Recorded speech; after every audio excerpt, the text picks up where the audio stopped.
Jadi semua orang di antara kita pasti punya peluang buat dosa. Gak ada yang tidak. Pasti semua punya peluang. Karena lu pasti letas. Karena syaitan membuka pintu itu. Tapi sebagai seorang mukmin, dia berusaha untuk introspeksi diri. Dia maksimal untuk tidak terjerumus. Kalau pernah terjerumus, dia meninggalkan dan tidak mau mengulangi lagi. Nah seperti itu. Kan istighfar, nanti ada salah satu bahasan kita itu ya, masalah istighfar insya Allah dan taubat. Istighfar itu permohonan maaf. Seperti kalau kita buat salah sama orang, maafin saya, nah itu istighfar. Kalau taubat itu berarti ikrar tidak mau mengulangi. Kayak kita kalau buat salah sama orang, kita tulis ikrar, saya berjanji tidak akan ulangi, nah itu taubat. Nah kalau kita bilang astagfirullah wa atubu ilaih, ya Allah aku mohon maaf kepadamu dan aku janji tidak mau ulangi. Nah ini harus benar nih janjinya. Jangan diulangi. Nah itu bahan introspeksi. Allahu Rabbi wal Islam dini wa Muhammadan Rasulullah. Oke, Assalamualaikum warahmatullahi wabarakatuh. Alhamdulillah, selalu saja lisan kita memuji Allah subhanahu wa ta'ala atas segala nikmat yang dilimpahkan kepada kita. Serta juga kita selalu mengenang apapun yang Allah berikan ini dan kita besarkan nikmat itu sehingga selalu saja kita bersyukur kepadanya. Sekecil apapun nikmat yang kita sedang nikmati, apakah itu oksigen yang kita hirup, mata kita bisa menangkap cahaya, telinga kita bisa mendengarkan suara, dan apapun itu sifatnya. Bisa makan, menelan, mengunyah, bisa minum, istirahat, tidur, dan segala macam nikmat, maka dianjurkan setiap muslim agar membesarkannya sehingga akhirnya punya nilai ekstra dalam dirinya dan akhirnya dia bersyukur kepada Allah subhanahu wa ta'ala. Tolong suaranya dibesarkan lagi. Dan Allah subhanahu wa ta'ala memerintahkan kita untuk menikmati dan berterima kasih saja. Di saat lapar, Allah menyuruh kita untuk makan. Dan kita punya keinginan serta panduan atau hidayah untuk makan.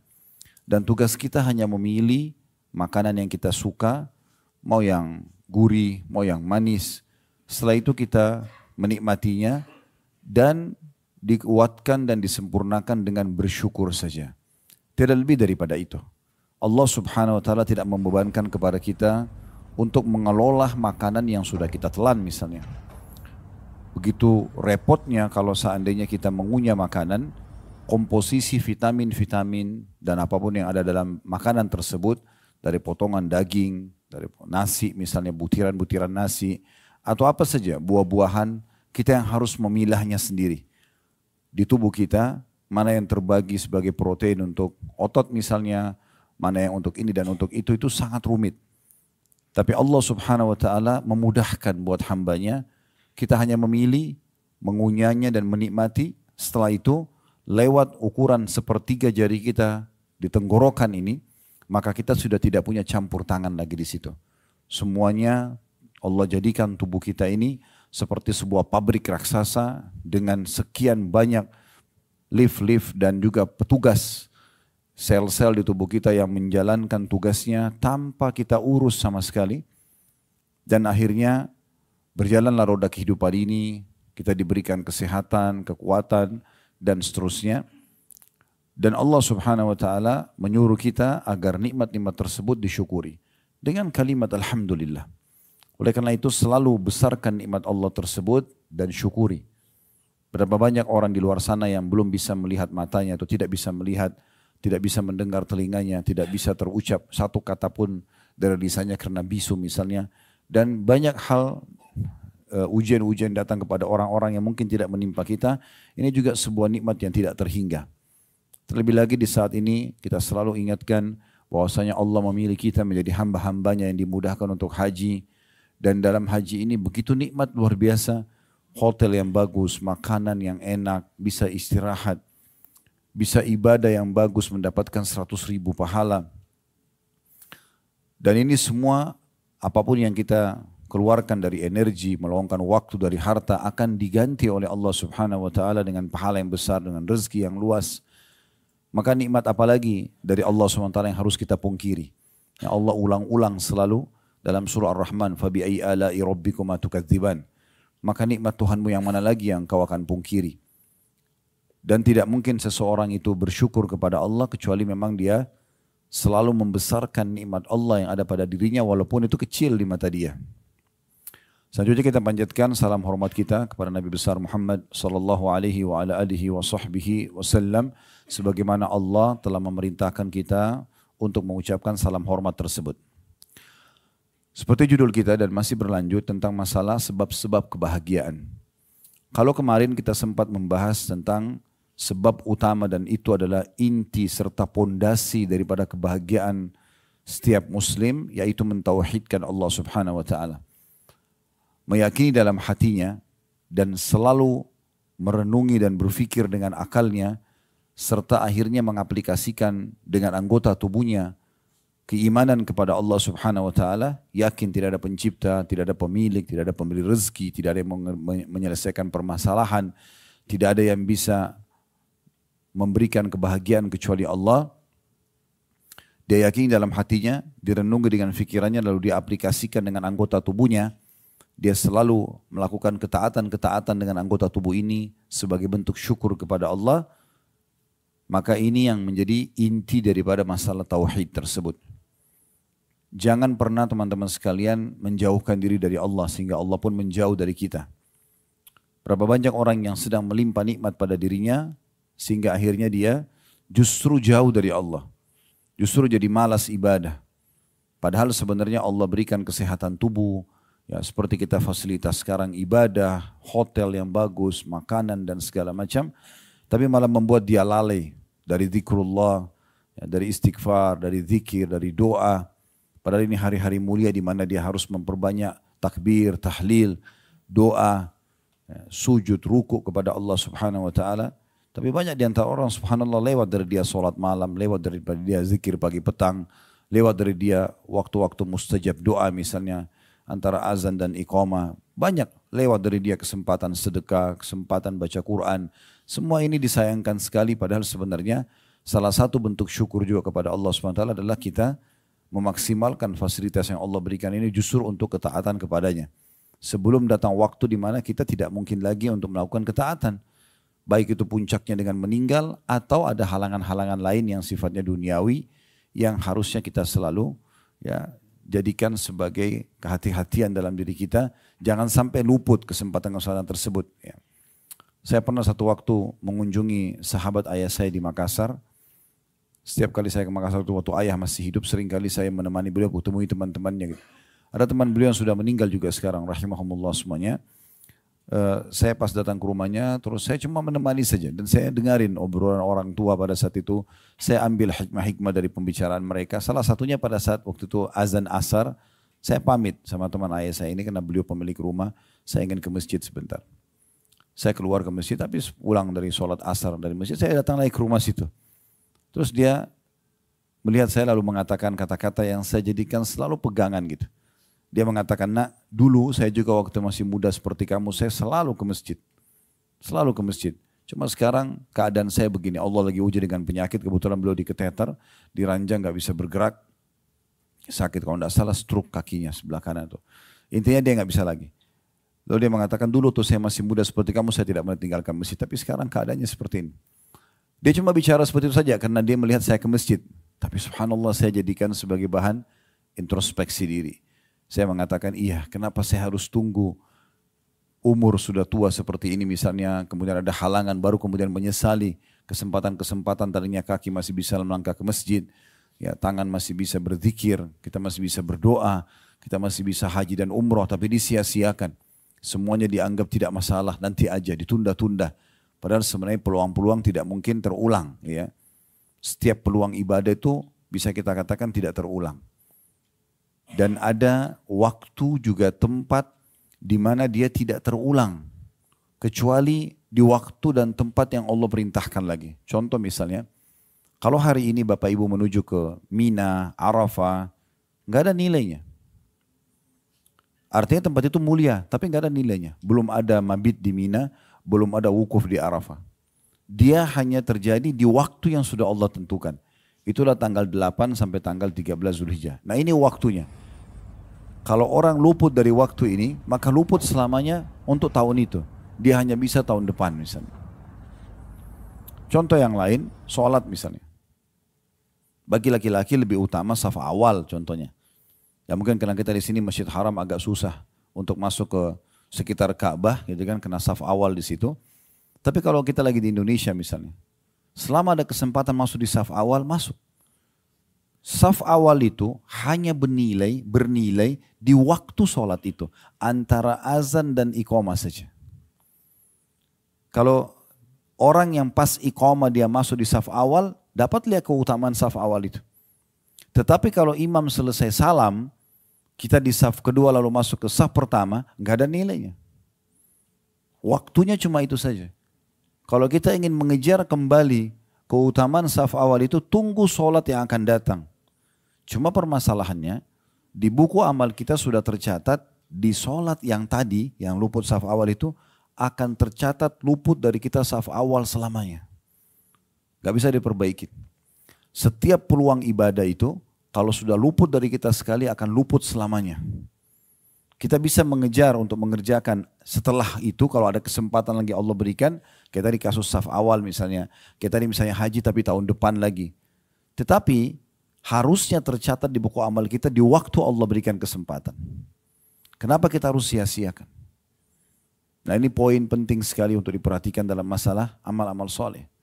Kalau dosa, orang melakukan dosa, dia bisa dihukum sama Allah, tetapi dengan taubat kepada Allah, bersih. Orang mukmin yang cerdas, dia selalu fokus kepada hal-hal yang diperintahkan yang wajib itu. Ibadah. Dengan sendirinya dosa akan dia tinggalkan. Dan dia harus melihat bahwasanya peluang ibadah ini adalah peluang ibadah saya yang terakhir. Makanya Nabi Muhammad SAW itu, kalau beliau akan takbiratul ihram, beliau biasa menghadap ke makmumnya sambil mengatakan, Sallu salatal muwadda'ah. Salatlah seperti salat perpisahan. Anggap setelah salat ini meninggal. Sehingga selalu kita jadikan sebagai hal yang terbaik yang kita bisa lakukan pada saat itu. Bayangkan teman-teman sekalian kalau seandainya kita ditangkap oleh musuh dan akan dihukum mati pada saat itu. Lalu dikasih kesempatan untuk sholat 2 rakaat. Kira-kira seperti apa kita sholatnya? Misal contoh. Atau ada seseorang divonis oleh dokter, secara medis orang ini ya sudah tidak ada umurnya lagi. Tapi dia masih punya kesempatan sholat 2 rakaat. Kira-kira bagaimana sholatnya? Atau lebih jauh daripada itu. Andai saja ada orang meninggal dunia, kemudian diberikan kesempatan hidup oleh Allah beberapa saat. Misal orang sudah meninggal dikasih hidup 5 menit saja. Kira-kira 5 menit itu apa yang orang akan lakukan? Apakah dia akan kembali ke makanan favoritnya? Apakah dia akan kumpul lagi sama keluarganya? Apakah dia akan melanjutkan meeting yang miliaran? Kalau dikasih kesempatan hidup lagi orang yang sudah meninggal, pastikan teman-teman sekalian dia akan mencari ibadah yang paling menguntungkan bagi dia. Misalnya tobat nasuha, misalnya sujud, sholat 2 rakaat. Untuk mati lagi setelah itu. Maka kita tidak usah tunggu teman-teman sekalian dokter vonis kita. Tidak perlu kita tunggu misalnya musuh akan menawan dan menebas leher kita. Kita tidak perlu menunggu meninggal dulu baru kemudian kita mau menyesal. Dibangunkan lagi untuk mengejar amal soleh, tidak. Tapi kita bagaimana menjadikan peluang amal soleh itu adalah kesempatan emas yang Allah berikan. Saya selalu termotivasi dengan hadis Nabi alaihi salatu wassalam tentang 3 orang yang datang masuk Islam di kota Madinah. Kemudian ketiga orang ini tinggal menjadi tamu di rumahnya Talha bin Ubaidillah radhiyallahu anhu. Talha bin Ubaidillah salah satu dari 10 sahabat yang dijamin masuk surga. Orang ini datang, 3 orang ini datang kemudian bertamu. Berjalan waktu, dari 3 orang yang bertamu ini, yang pertama ikut jihad mati syahid. Berjalan waktu lagi, dikumandangkan lagi jihad, orang yang kedua ikut berperang mati syahid lagi. Berjalan waktu lagi, orang yang ketiga meninggal dunia tapi tidak mati syahid. Cuma dia lebih telat matinya. Berjarak. Yang pertama mati syahid, beberapa hari kemudian meninggal lagi yang kedua mati syahid. Berjalan lagi waktu, orang yang ketiga meninggal tapi mati di atas ranjangnya saja. Talha bin Ubaidillah radhiyallahu anhu mimpi, Allah mimpikan melihat ketiga orang ini. Dia lihat di surga, diperlihatkan di surga ketiga orang ini, yang orang pertama meninggal di bagian belakang, yang kedua meninggal di depannya, yang terakhir meninggal paling depan yang tidak mati syahid. Artinya paling bagus derajatnya, paling besar pahalanya, padahal dia tidak mati syahid. Maka Talha bin Ubaidillah bertanya kepada Nabi SAW, ya Rasulullah, ketiga orang yang datang masuk Islam, datang ke rumah saya itu, yang mereka yang duanya mati syahid, yang satunya mati di atas ranjang, saya mimpi mereka di surga. Tapi yang membuat saya heran, kenapa orang yang bukan mati syahid, itu justru yang paling depan, yang paling bagus fasilitasnya. Maka Nabi SAW menjawab mengatakan, wahai Talha, kenapa kau heran? Mana perhitunganmu dari solat-solat dia yang sempat dia kerjakan, yang tidak sempat atau tidak bisa dikerjakan oleh orang yang mati terlebih dahulu daripada dia. Walaupun selisih cuma berapa hari. Itu sudah cukup membedakan derajat mereka di surga. Dalam riwayat yang lain, ada dua orang bersahabat di masa Nabi SAW, yang satu mati syahid, seminggu kemudian sahabatnya mati tapi bukan mati syahid, mirip dengan kisah tadi. Lalu pada saat Nabi SAW mensolati jenazah yang kedua yang mati biasa, Nabi SAW sengaja tanya para sahabat. Kata beliau, kira-kira menurut kalian bagaimana perbedaan derajat antara orang ini sama sahabat yang meninggal pekan lalu? Spontan semua sahabat mengatakan, ya Rasulullah, semoga orang ini bisa menyusul derajat teman yang meninggal minggu lalu, pekan lalu. Karena yang meninggal pekan lalu mati syahid. Di pikiran para sahabat, ini pasti lebih rendah derajatnya. Pasti mudah-mudahan dengan persahabatannya ini malah mencapai bisa diangkat ke derajatnya orang yang meninggal pekan lalu. Kata Nabi SAW, perhatikan, demi zat yang jiwaku dalam genggaman yang muslim demi Allah, sungguh derajatnya jenazah yang sedang kita sholat yang tidak mati syahid ini, dibandingkan dengan temannya yang mati syahid pekan lalu, itu antara langit dan bumi. Lebih tinggi orang ini. Karena dia sempat ibadah kepada Allah selama sepekan saja. Sempat dapat Jumat sekali, sempat sholat 5 waktu setiap harinya, sempat sedekah beberapa dirham dan dinar pada saat itu ya. Itu sudah cukup teman-teman sekalian untuk melebihkan derajat dia dibandingkan orang yang meninggal terlebih dahulu walaupun mati syahid. Apa maksudnya? Maksudnya adalah bagaimana setiap orang di antara kita jangan sia-siakan peluang amal soleh yang Allah berikan. Bahkan saya selalu jadikan pegangan hidup saya dan saya juga berharap teman-teman seperti itu. Setiap ada peluang amal soleh, jadikan itu adalah peluang terakhir kita. Anggap setelah kita kerjakan meninggal. Sehingga kalau ada orang lagi minta bantuan, kita tidak akan menundanya karena kita anggap setelah ini mungkin saya meninggal. Ada kesempatan sholat malam, lakukan. Kesempatan haji dan umrah, baca Quran, zikir pagi petang, bakti sama orang tua, jenguk orang sakit, apa saja, bantu orang lain. Jadikan itu peluang terakhir. Berapa banyak orang setelah mengerjakan itu sehingga akhirnya meninggal dunia. Dan memang menjadi husnul khatimah. Karena meninggal dalam keadaan ditutup hidupnya dengan kebaikan. Berapa banyak justru orang yang tidak pernah menyia-nyiakan kesempatan dosa dan tidak mau juga taubat kepada Allah, akhirnya ditutup dengan su'ul khatimah. Jadi tema kita pagi ini Bapak Ibu sekalian, ini semua tadi kronologis pembukaan. Sebab-sebab kebahagiaan kedua setelah mentauhidkan Allah adalah introspeksi diri. Muhasabah. Jadi bagaimana seorang mukmin selalu introspeksi diri. Kalau ada kesempatan amal soleh, dia segera mengerjakannya. Tidak ada yang menghalangi dia untuk mengerjakan amal soleh, baik wajib ataupun sunnah dari urusan dunia. Semua urusan dunia itu dikesampingkan. Selama itu perintah Allah di depan mata dia, wajib ataupun sunnah dia akan kerjakan terlebih dahulu. Coba praktekin teman-teman sekalian. Lagi meeting, berhentikan dulu untuk sholat. Azan berhenti, sholat. Dan lakukan dengan khusyuk. Pastikan meeting Anda akan sukses nanti. Tapi kalau tunda aja nanti, nggak apa-apa lah, nanti aja sholat nomor sekian. Pasti akan macet itu, kan susah. Coba dengan tenang berikan hak sholat itu. Nabi SAW kalau mau berperang, ada hajat apapun, ke sholat. Mohon dulu kepada Allah Subhanahu Wa Taala. Jadi kalau ada peluang amal soleh jangan sia-siakan. Selanjutnya, kalau sudah mengerjakan amal soleh, maka dia selalu menjaga agar tetap dengan kualitas yang sama. Contoh misalnya, Kita haji seperti ini. Karena kita lagi haji, saya kasih contoh. Anggap setelah haji ini insya Allah Allah terima. Setelah itu 10 tahun berjalan, kita nggak pernah cerita apa-apa sama orang. Kita berusaha menjaga keikhlasan. Mungkin saat tawaf kita sempat menangis, mungkin pada saat sujud kita sempat menangis, mungkin ada kenikmatan itu, mungkin di Arafah nanti berdoa kita merasakan kenikmatannya. Kita jaga. Menjaga kualitas ibadah itu setelah dikerjakan penting sekali. Kenapa? Karena masih bisa dihapus pahalanya. Riya itu bukan hanya terjadi pada saat ibadah sedang dikerjakan, bisa terjadi setelah dikerjakan. Sekarang kita sedekah ini ikhlas. Besok kita ceritain kepada teman-teman, oh kemarin tuh saya sedekah di sana. Bisa hilang nggak pahalanya? Bisa hilang. Haji sudah lewat 10 tahun pun, tiba-tiba ada orang ngobrol. Saya, dia baru pulang haji misalnya. Saya kemarin waktu tawaf tuh nangis. Tersentuh banget tuh lihat Ka'bah. Misal. Dia ngomong gitu. Syaitan bisikin kita. Kau kan juga 10 tahun lalu sama tuh. Nah, waktu tawaf sempat nangis. Ceritain juga. Oh saya juga begitu. Selesai urusannya. Nah, selesai urusannya. Yang sudah 10 tahun kita jaga habis. Coba bayangkan.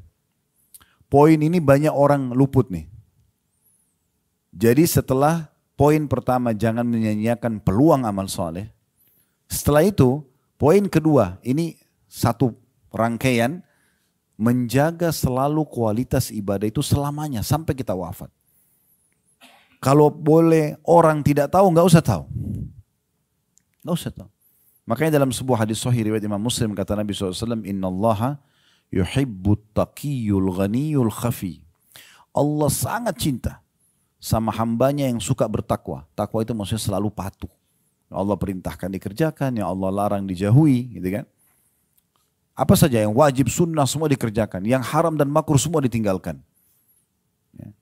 Dia tidak pandang bulu, pokoknya semuanya dikerjakan. Wajib semua dikerjakan, yang haram juga yang makruh semua dijauhi. Gitu kan? Allah suka dengan hamba yang seperti ini. Yang kedua, ghani, kaya dan suka bersedekah. Kaya secara kejiwaan, tidak suka mengemis. Dan yang ketiga, khafi. Khafi itu suka merahasiakan ibadah. Dia rahasiakan terus. Selama orang tidak tanya, gak usah diceritain.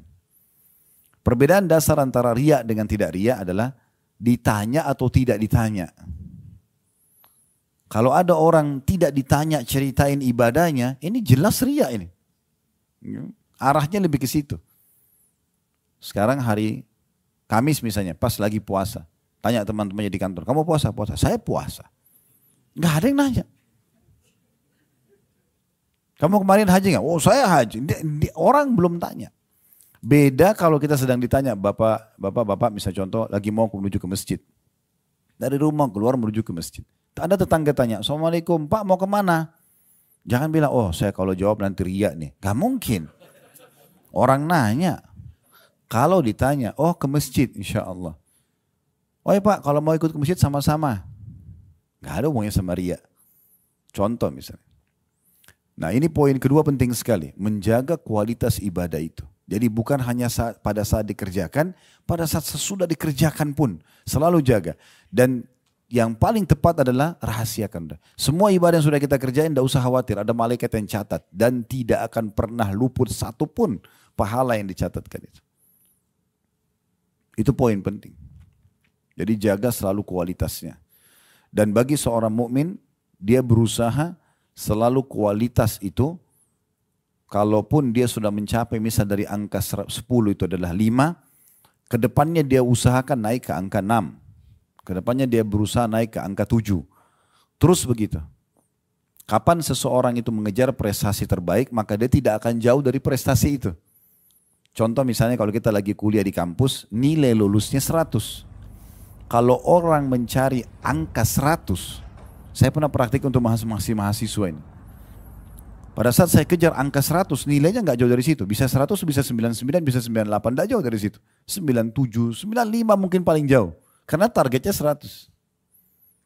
Tapi kalau nilai lulusnya hanya 60, orang targetnya hanya 60, bisa nggak lulus. Maka ini kita jadikan sebagai pegangan kita dalam masalah ibadah. Selalu target kita yang terbaik. Kalau bahasa agama kan afdal. Mana afdalnya? Nah afdalnya gitu, kita kerjain, kita berusaha. Tentu di sini sesuai dengan koridor hadis Nabi SAW. Wa'budullah mastata'atum. Sembahlah Tuhan kalian semampu kalian. Selama kita mampu, kita kerjain yang terbaik. Kalau ada halangan tentu tidak ada masalah. Ya, seperti itu kurang lebih. Kemudian yang ketiga, dalam masalah introspeksi diri ini adalah menjauhkan diri dari dosa-dosa. Serta tidak mengulanginya lagi. Nah, sekolah haji ini sedang mengajarkan kita itu. Ya, sedang mengajarkan kita itu. Jadi semua orang di antara kita pasti punya peluang buat dosa. Gak ada yang tidak. Pasti semua punya peluang. Karena lu pasti letas. Karena syaitan membuka pintu itu. Tapi sebagai seorang mukmin, dia berusaha untuk introspeksi diri. Dia maksimal untuk tidak terjerumus. Kalau pernah terjerumus, dia meninggalkan dan tidak mau mengulangi lagi. Nah seperti itu. Kan istighfar, nanti ada salah satu bahasan kita itu ya, masalah istighfar insya Allah dan taubat. Istighfar itu permohonan maaf. Seperti kalau kita buat salah sama orang, maafin saya, nah itu istighfar. Kalau taubat itu berarti ikrar tidak mau mengulangi. Kayak kita kalau buat salah sama orang, kita tulis ikrar, saya berjanji tidak akan ulangi, nah itu taubat. Nah kalau kita bilang astagfirullah wa atubu ilaih, ya Allah aku mohon maaf kepadamu dan aku janji tidak mau ulangi. Nah ini harus benar nih janjinya. Jangan diulangi. Nah itu bahan introspeksi. Ini luar biasa yang harus kita perhatikan tentang masalah introspeksi itu. Allah subhanahu wa ta'ala menyebutkan dalam surah Al-Hasyr ayat 18 sampai ayat 19. Ini kita jadikan dalil pertama dalam masalah bahasan kita, introspeksi diri ini. Bunyinya surah Al-Hasyr ayat 18 dan 19, ya ayyuhalladzina amanu taqullaha wal tanzur nafsum ma qaddamat lighadin wattaqullaha innallaha khabirum bima ta'malun wa la takunu kalladzina nasullaha fa ansahum anfusahum fa ulaika humul fasiqun. Artinya hai orang beriman, bertakwalah kepada Allah, selalu patuh dan tunduk kepadanya, dan hendaklah setiap diri memperhatikan apa yang telah diperbuatnya untuk hari esok akhirat. Nah, di sini kan Allah ajak kita. Harus selalu dia perhatikan, yang dia buat ini nanti di hari esok menambah kantong pahala dia atau malah mendatangkan hukuman. Ini harus dia perhatikan selalu dan cuma dia penentunya. Jangan menjadi seperti sebagian orang, teman-teman sekalian, kalau diajak taubat, diajak kembali kepada Allah, iya ya, kapan ya, seakan-akan dia tunggu, maaf tanda kutip, tangan turun dari langit memberhentikan dia dari dosa itu. Enggak mungkin. Dia harus mengambil langkah. Allah berfirman, innallaha la yughayyiru ma biqaumin hatta yughayyiru ma bi anfusihim. Allah tidak akan mengubah nasib satu kaum sampai mereka mengubah nasibnya sendiri. Begitu juga dengan peluang amal soleh. Kenapa kamu enggak sholat malam? Iya ya, kapan ya? Kenapa cuma kapan ya? Ayo segera bergerak. Enggak ada waktu. Waktu kita sangat terbatas. Setiap pagi seperti ini umur kita berkurang. Jangan disia-siakan. Saya pernah membuat sebuah judul, bahkan menjadi sebuah tema ceramah, inilah hari emasmu. Yang saya bahas apa? Hari emas itu hari yang kayak sekarang ini kita masih hidup. Kayak hari ini, pagi ini kita masih hidup ini hari emas. Kenapa? Dengan hari ini, kita kan tidak tahu mungkin 1 detik ke depan, 1 hari ke depan, 2 hari kita sudah meninggal dunia. Di saat hari kita memulai hari pagi seperti ini hari emas yang luar biasa. Karena kalau kita pernah berbuat amal soleh di masa lalu, maka ini kesempatan untuk menambah dia secara kualitas dan kuantitas.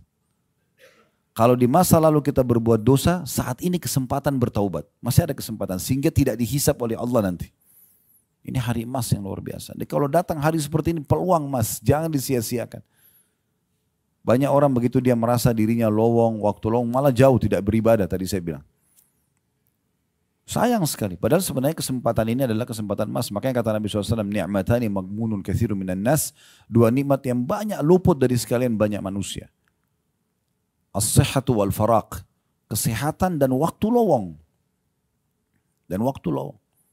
Seorang salafus saleh pernah melewati anak-anak muda lagi duduk di pinggir jalan, ngobrol, omong kosong. Ya, enggak jelas arahnya. Enggak mendatangkan maslahat dunia apalagi akhirat. Kalau orang duduk bicara masalah bisnis, masa depan, pendidikan, bermanfaat mungkin, gitu kan.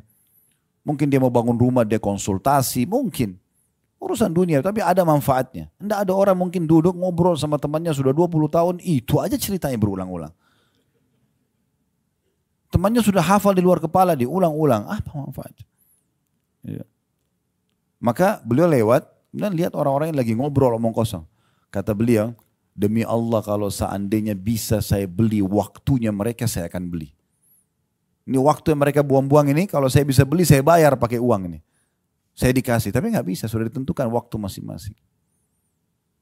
Maka jangan sia-siakan itu. Makanya Allah bilang di sini, hai orang-orang yang beriman, bertakwa kepada Allah. Jadikan semua hidup kalian kepatuhan kepada Allah. Apa yang diperintahkan tadi wajib atau sunnah, sibuk dengan itu. Apa yang dilarang haram dan makruh pun tinggalkan. Dan harusnya Allah mengatakan setiap jiwa, setiap diri memperhatikan apa yang telah diperbuatnya untuk hari esok. Apa yang dia persiapkan untuk hari pulangnya. Karena semua kita akan meninggal dunia. Sesehat apapun badan kita, semuda apapun usia kita, ya, tetap saatnya kalau meninggal akan mati. Kata Nabi SAW, bila Allah ingin mencabut nyawa seorang hamba, ya, di satu lokasi Allah akan buat dia punya hajat di situ dan meninggal di situ. Berhubungan dengan urusan dia penting sekali, dia harus kesana, dia tidak tahu ternyata tempat sana itu ajalnya datang. Dia akan meninggal dunia, pasti. Berapa banyak orang yang sehat meninggal lebih daripada orang yang sakit. Berapa banyak orang yang muda meninggal lebih daripada orang yang tua. Berapa banyak orang kaya meninggal lebih daripada orang yang miskin. Banyak sekali. Kalau kita mengkhayal teman-teman sekalian nanti masuk ruangan ICU baru meninggal, ini keliru ini. Ya. Sekarang saya tanya, mana lebih banyak? Pasien yang ada di rumah sakit dengan seluruh staf yang ada di rumah sakit itu dengan jumlah orang yang dulu lalang depan rumah sakit. Mana yang lebih banyak? Hah? Mana suaranya nih? Dua lalang. Artinya yang meninggal sehat lebih banyak daripada yang meninggal orang sakit. Kenapa harus meng-hire ruangan ICU? Jadi orang yang cerdas itu harus jadikan bahan introspeksi diri. Kita bisa meninggal setiap saat.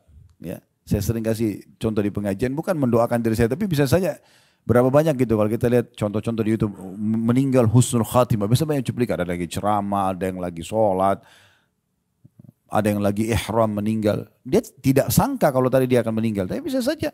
Mungkin lagi begini saya lihat malaikat maut cabut ruh saya meninggal. Orang cuma kenang Khalid Basalamah pernah ceramah, selesai. Itu cuma dikenang sehari, 2 hari, seminggu, habis itu selesai. Udah, kita akan pulang kepada Allah dan membawa apa yang sudah kita perbuat. Dari amal baik yang kita akan gembira melihatnya, atau amal buruk kita akan dihukum kalau tidak sempat taubat. Dan semua orang akan begitu. Semua orang, biar makanannya makanan yang paling sehat, setiap hari olahraga, udaranya paling segar, tetap aja sama. Kalau ajal datang meninggal. Maka harus hati-hati. Harus hati-hati nih. Makanya Allah bilang harus setiap jiwa itu muhasabah, introspeksi diri. Melihat apa yang akan dia persiapkan untuk hari nanti pulang. Kita selalu terbuai dengan, oh umur masih muda. Selalu lihat orang yang lebih tua dari kita, oh itu orang lebih tua. Padahal banyak yang lebih muda dari dia sudah meninggal. Kan gitu. Kemarin kami salah satu staf di kantor, 37 tahun kalau tidak salah. Meninggal. Lagi gendong bayinya, anak istrinya baru melahirkan, tiba-tiba daerah sakit kepalanya jatuh di rumah sakit. Masuk rumah sakit ternyata divonis dokter sudah kanker otak stadium 4. Operasi gagal, meninggal. Istrinya cuma bilang, begitu cepat kayak kami tidak sadar gitu. Masih muda. Subhanallah kalau ajal datang. Teman-teman dari kantor yang datang pergi lihat ke sana, ke rumah sakit, semua jadi diam. Kata salah satunya cerita sama saya, kami jadi diam semua introspeksi diri. Karena ada teman-teman di kantor yang jauh lebih tua dari dia. Tapi subhanallah, ajal datang. Ada paman kami di Makassar, profesor meninggal umur 46 tahun, belum sampai 50. Di rumah beliau, ada tante beliau, nenek kami, itu umurnya sudah 80 tahun, belum meninggal, subhanallah. Beda setengah umurnya. Ya begitu kalau datang. Jadi jangan selalu mengkhayal, oh nanti aja tunda-tunda, saya masih muda, selalu patokannya orang yang lebih muda, enggak. Lalu Allah mengatakan, dan selalulah bertakwa kepada Allah. Sesungguhnya Allah maha mengetahui apa yang kamu kerjakan. Baik atau buruk, Allah selalu lihat. Di ayat 19-nya, وَلَا تَكُونُوا كَالَّذِينَ نَسُوا اللَّهَ فَأَنْسَاهُمْ أَنفُسَهُمْ أُولَٰئِكَ هُمُ الْفَاسِقُونَ. Dan jangan pernah kamu seperti orang-orang yang lupa kepada Allah. Gak mau ibadah, ya. Selalu buat dosa. Lalu Allah menjadikan mereka pun lupa kepada diri mereka sendiri. Mereka lupa umurnya, lupa ibadahnya dan segala macam. Mereka itulah orang-orang yang fasik, kata Allah. Ya. Muhasabah ini teman-teman sekalian, memang bagian daripada rangkaian agama kita. Umar bin Khattab punya statement yang menarik dalam masalah ini. Beliau mengatakan, hasibu anfusakum qabla an tuhasabu. Selalu introspeksi diri kalian, hisab diri kalian sebelum kalian dihisab. Sebelum kalian dihisab, ya. Lalu beliau mengatakan itu akan memudahkan hisab kalian nanti. Jadi kalau kita di dunia ini selalu muhasabah, oh tadi sholat saya kualitasnya bagus gak sih? Nanti saya coba tingkatkan kualitasnya misalnya. Tadi perbuatan dosa, kayaknya saya harus segera taubat nih. Nah, introspeksi seperti ini akan memudahkan hisab kita di akhirat. Karena kita di dunia sudah hisab duluan. Selalu kita berusaha tingkatkan kualitas daripada ibadah kita dan selalu kita segera meninggalkan pelanggaran yang kita lakukan. Lalu beliau mengatakan, dan timbanglah amal kalian sebelum ditimbang kelak. Ingatlah keadaan yang genting pada hari kiamat nanti. Sebagaimana Allah gambarkan dalam surah Al-Haqqah ayat 18 kata beliau. Yauma idzin tu'raduna la takhfa minkum khafiyah. Pada hari itu nanti kamu akan dihadapkan kepada Rabbmu secara individual. Setiap orang di antara kita akan menghadap kepada Tuhannya dan secara individual. Tiada sesuatu pun dari keadaanmu yang tersembunyi bagi Allah. Ini dinukil dari kitab Zuhudnya Ibnu Mubarak rahimahullah, seorang ulama tabi'in, di halaman 306. Fudail bin Iyad rahimahullah, seorang ulama tabi'in berkata, mukmin itu rajin menghisap dirinya, introspeksi diri. Kalau dia berbuat amal soleh, tadi sudah maksimal nggak sih kualitasnya, gitu kan? Kuantitasnya kalau memang ada tambahan kuantitasnya, jumlahnya. Kalau belum, dia maksimalkan. Kalau sudah bagus, dia pertahankan. Dan orang mukmin itu tidak pernah puas dengan ibadah yang dia kerjakan, ya. Tidak pernah puas. Kayak misalnya kita sholat malam nih. Sudah kita kerjakan 11 rakaat. Dia coba berusaha selalu untuk menambah kualitasnya. Kalau tadinya kita sholat setiap rakaat cuma baca 2-3 ayat, satu surah pendek di juz 30, enggak, sekarang saya coba tambah. Kalau perlu kita coba mengejar sunnah Nabi SAW, itu dianjurkan untuk membaca setiap malamnya 100 ayat Al-Quran. Bahkan sampai 1000 ayat Al-Quran di sholat malam. Kalau kita ambil misalnya ada penyebutan hadis Nabi SAW tentang keutamaan orang yang baca 10 ayat satu malam, ya dia akan dikasih satu kintor itu kayak lebih baik daripada dan seluruh isinya. Kalau 100 ayat itu akan dapat pahala yang besar, kalau 1000 ayat maka sudah tidak terhingga lagi pahala yang akan didapatkan. Kalau kita ambil misalnya 100 ayat berarti satu rakaatnya 10 ayat. Tapi kan Ustadz hafalan saya terbatas. Sudah keluar fatwa ulama membolehkan kita untuk memegang mushaf. Kalau sholat sunnah, ya. Jadi kita bisa sambil pegang aplikasi Al-Quran di handphone sambil sholat malam. Daripada terulang-ulang inna atayna wal asr terus. Ya. Kenapa nggak mulai dari Al-Baqarah misalnya? Ya kan? Al-Baqarah 10 ayat rakaat pertama. Ruku, lipat, Allahu Akbar. Rakaat kedua berdiri, lanjut lagi dari ayat 11 sampai ayat 20. Satu malam 100 ayat. Al-Quran 6000 ayat sekian. Dengan cara seperti ini bisa mengkhatam Al-Quran. Misal contoh, sholat duha juga bisa. Kan gitu. Ini contohnya. Fudail bin Iyad rahimahullah mengatakan mukmin itu selalu rajin menghisab dirinya dan ia mengetahui bahwa ia berada di hadapan Allah kelak. Dia akan nanti dihadapkan kepada Allah Subhanahu wa taala. Sedangkan orang munafik adalah orang yang lalai terhadap dirinya sendiri, maksudnya enggan introspeksi diri. Semoga Allah merahmati seorang hamba yang terus mengoreksi dirinya sebelum datang malaikat maut untuk menjemputnya. Cukup banyak sekali ya para ulama salaf yang coba introspeksi diri gitu. Di antaranya ada statement menarik dari Muhammad bin Wasi' rahimahullah. Beliau mengatakan, "Lau kana lidzunubi rihun ma qadara ahadun an yajlisa ilayya." Padahal ini ulama besar ya. Beliau mengatakan kalau seandainya dosa itu memiliki bau, mungkin tidak akan ada seorang pun yang bisa duduk bersamaku. Supaya dia introspeksi diri.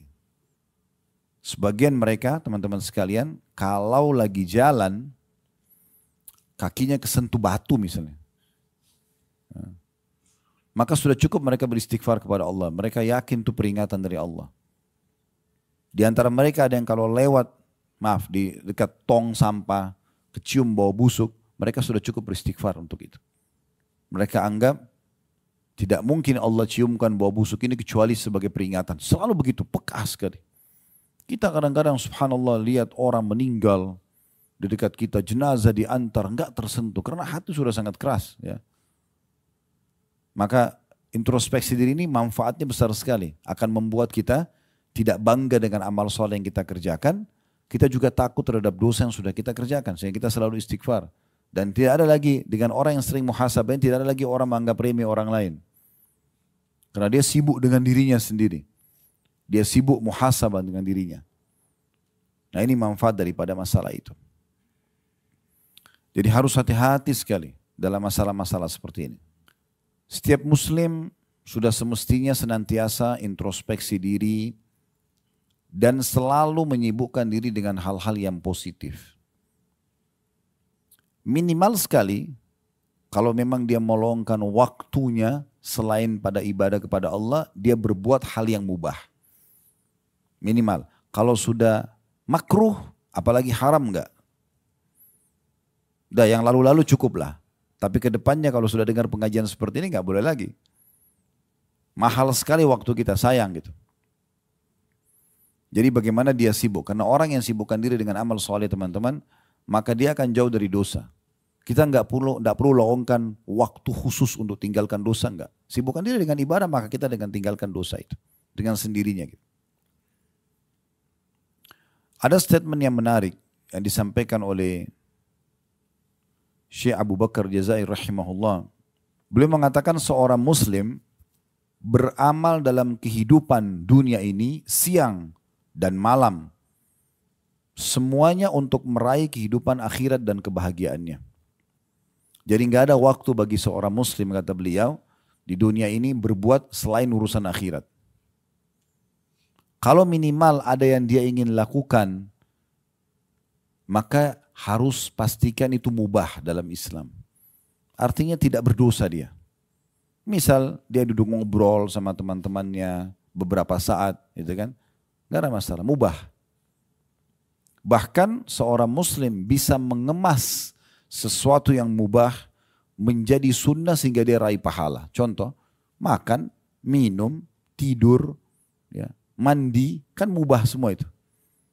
Ini bisa hanya dengan niat seorang muslim menjadikannya sebagai sunnah. Misal dia makan dan minum niat untuk memberikan hak tubuhnya.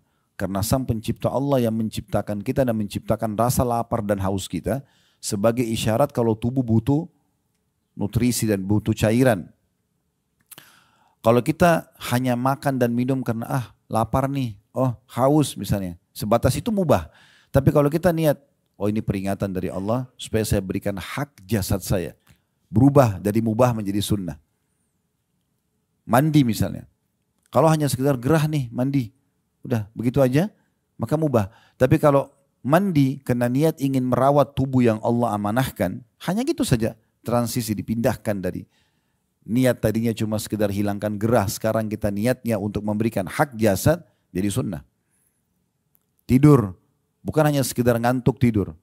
Tapi niatkan agar bisa memberikan niat untuk memberikan hak jasad itu. Maka jadi sunnah. Sepanjang malam kita tidur 4, 5, 6 jam jadi pahala.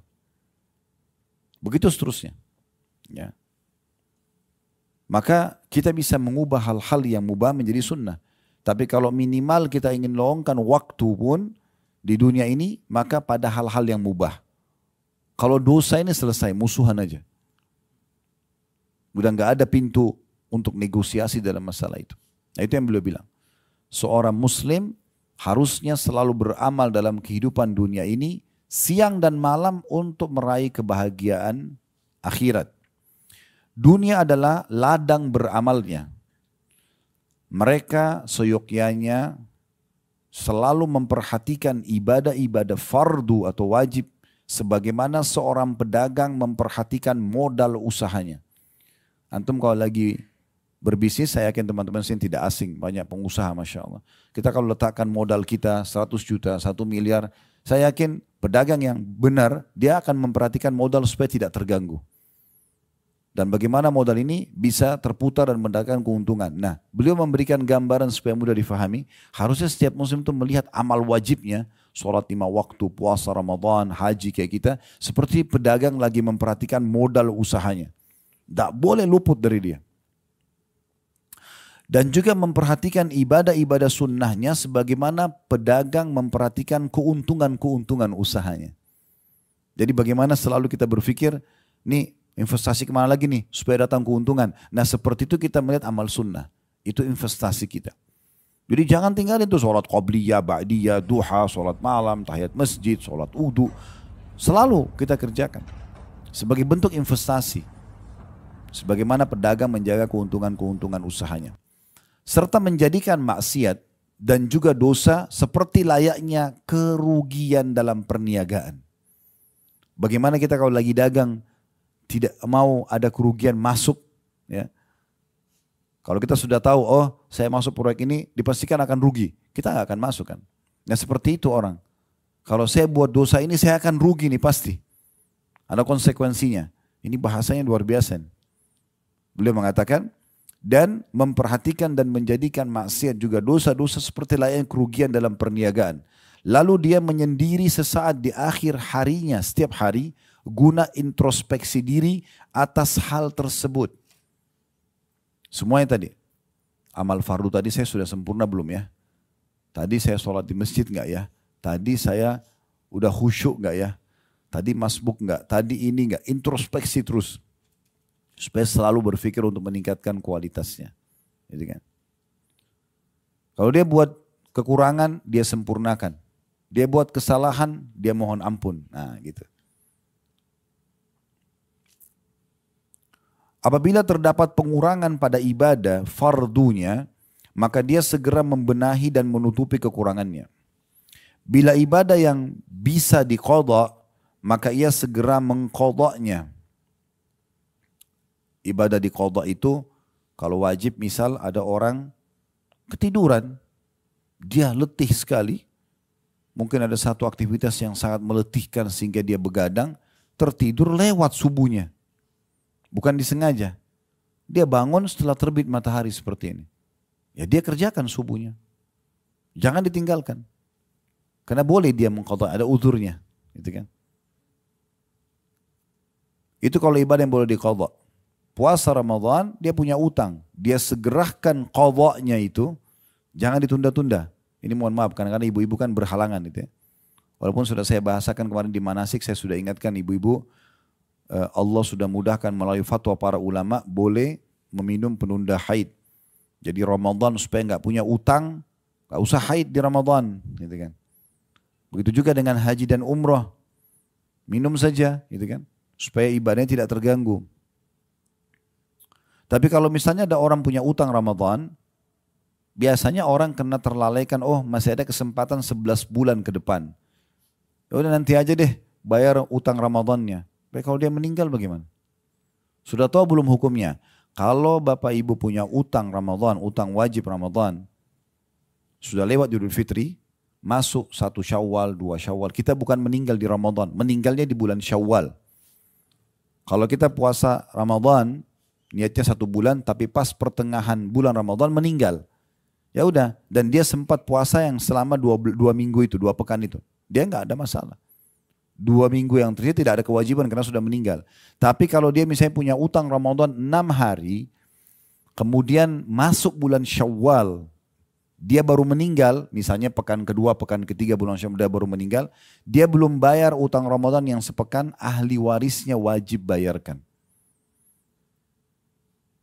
Karena itu wajib, tidak bisa tidak. Karena sebenarnya dia masih punya kesempatan untuk mengerjakannya, kan gitu.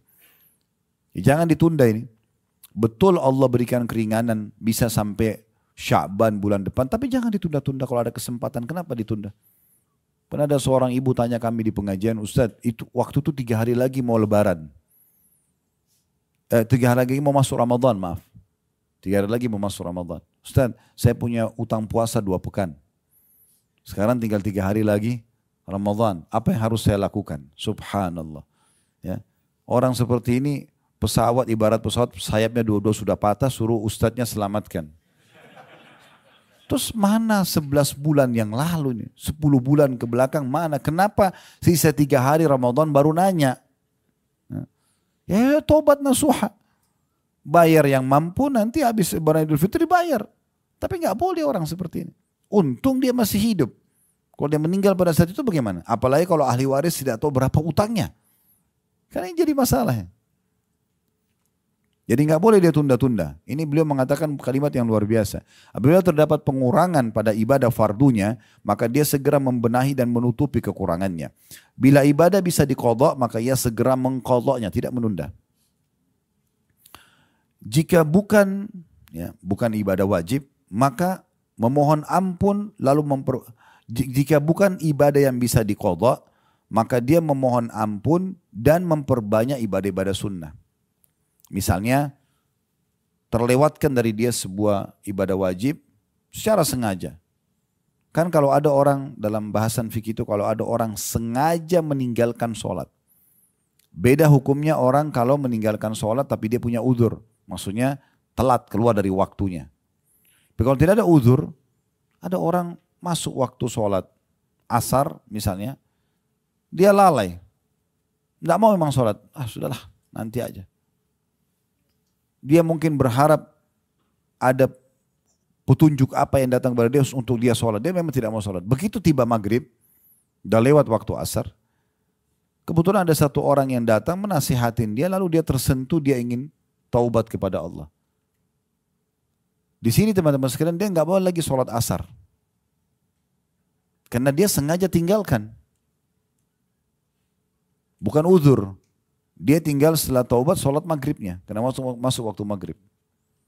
Jadi nggak boleh yang sengaja ditinggalkan itu untuk diulangi lagi.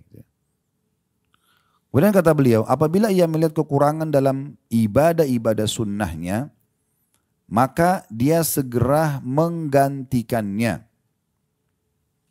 Ya. Disnukil dalam perbuatan Abdullah bin Umar radhiyallahu anhu,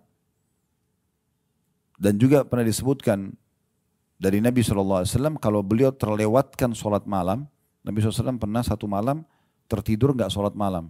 Maka beliau mengganti dengan 12 rakaat di waktu duha.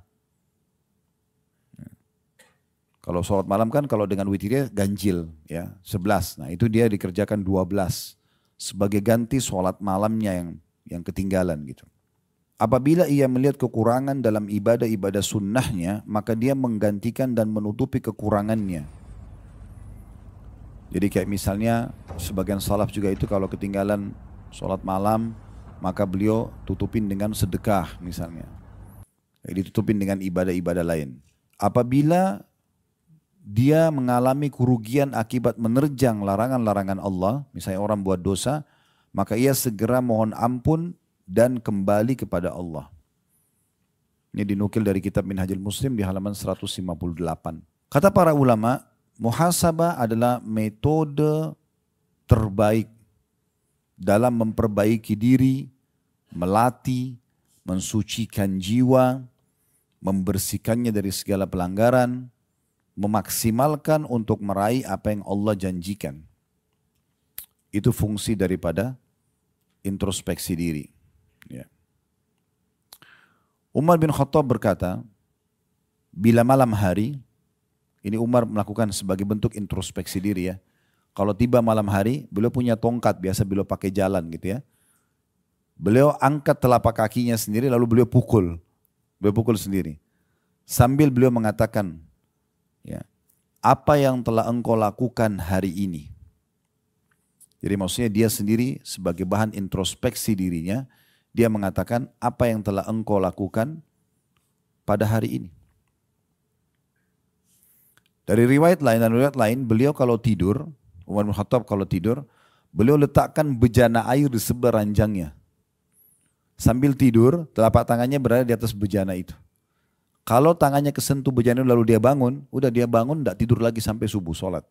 Abu Talha radhiyallahu anhu, seorang sahabat Nabi yang lain, terkenal dengan kebun kurmanya yang sangat banyak, orangnya kaya raya. Satu waktu pada saat akan panen, buah kurmanya sangat banyak, melimpah dan ranum sekali gitu. Dia tertarik dengan itu. Maka dia pun akhirnya luput dari zikir kepada Allah. Ya. Maka dia segera bermuhasabah kepada Allah. Jadi dia sibuk, dia liatin terus buah-buahnya keliling kebun itu, lama waktunya, berjam-jam habis hanya untuk itu saja. Lalu beliau baru sadar, ternyata ini banyak sekali waktu saya terbuang hanya untuk lihat ini saja. Maka beliau mengeluarkan sedekah setengah kebunnya itu sebagai bahan introspeksi diri. Ahnaf bin Qais radhiyallahu anhu, seorang sahabat Nabi yang lain, suatu ketika, kan masa itu tidak ada penerangan kayak kita sekarang. Zaman dulu orang pakai sumbu dengan minyak zaitun, ada api untuk penerangan gitu. Maka dia pernah memasukkan atau meletakkan jari-jarinya di atas api itu yang ada dari sumbu untuk penerangan. Lalu dia berbicara dengan dirinya sendiri, ya, pada saat dia sudah rasakan panasnya api itu, lalu dia mengatakan, ya, Hai Hunaif, dia panggil namanya sendiri. Apa yang mendorongmu berbuat kala itu? Apa yang mendorongmu berbuat kala itu? Terus saja beliau mengucapkan itu, sampai akhirnya dia merenungi kesalahan dia dan dia berjanji tidak akan mengulanginya. Pernah ada seorang salaf melihat ke arah seorang wanita yang tersingkap auratnya, lalu ia pun memukul dirinya sendiri. Memukul ke arah matanya sambil mengatakan, sungguh engkau sangat memperhatikan hal-hal yang bisa mencelakakan dirimu.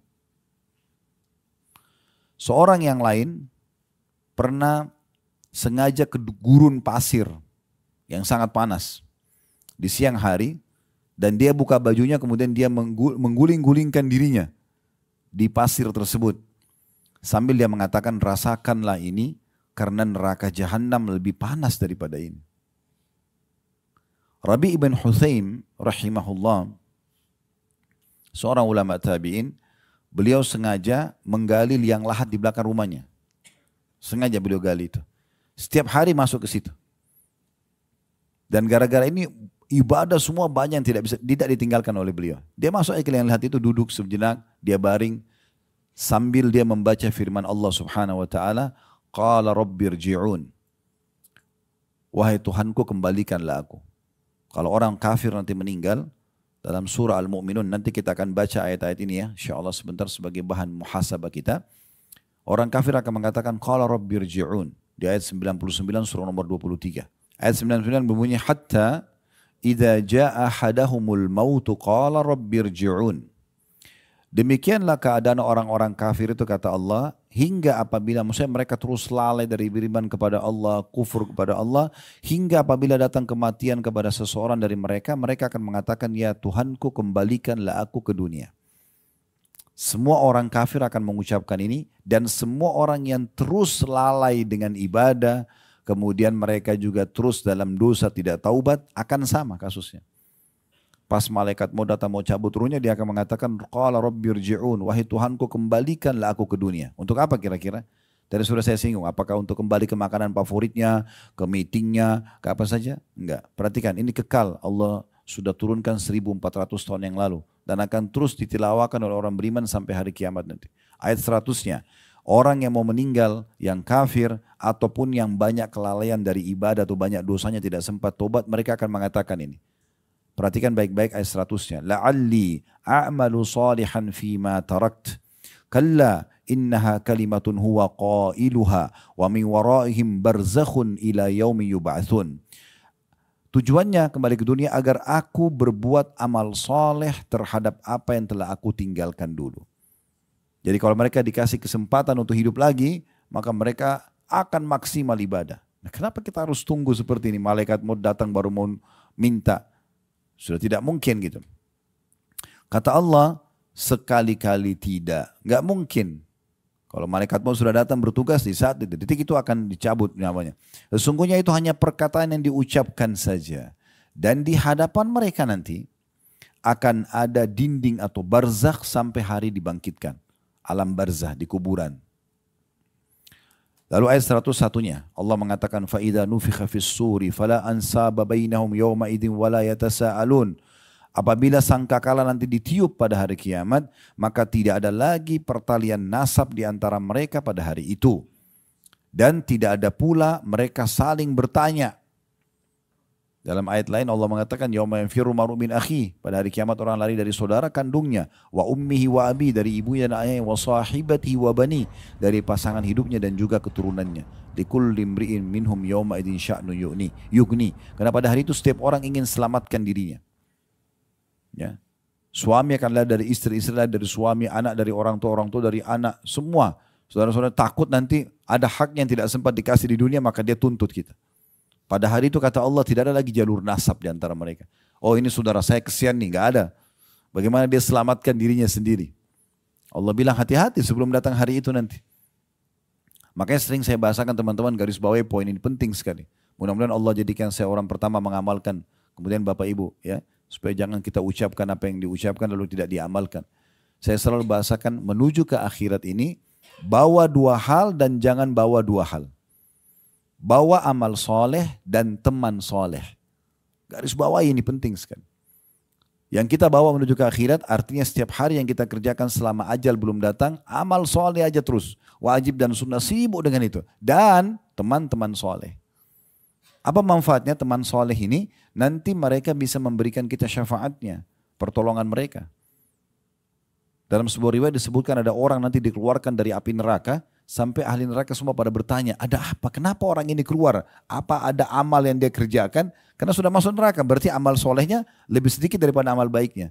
Maka malaikat menjawab mengatakan, sesungguhnya temannya ada yang soleh, memberikan kepadanya syafaat. Maka pada saat itu semua ahli neraka berharap mereka punya teman-teman soleh selama di dunia. Karena ini manfaatnya besar sekali. Di dunia mereka bisa peringatkan kita, kalau salah jangan akhi, jangan ukhti, itu salah. Diingatkan. Ya. Dan nanti di akhirat bisa berikan syafaat pertolongan dia. Para sahabat itu saling mengejar syafaat ini ya.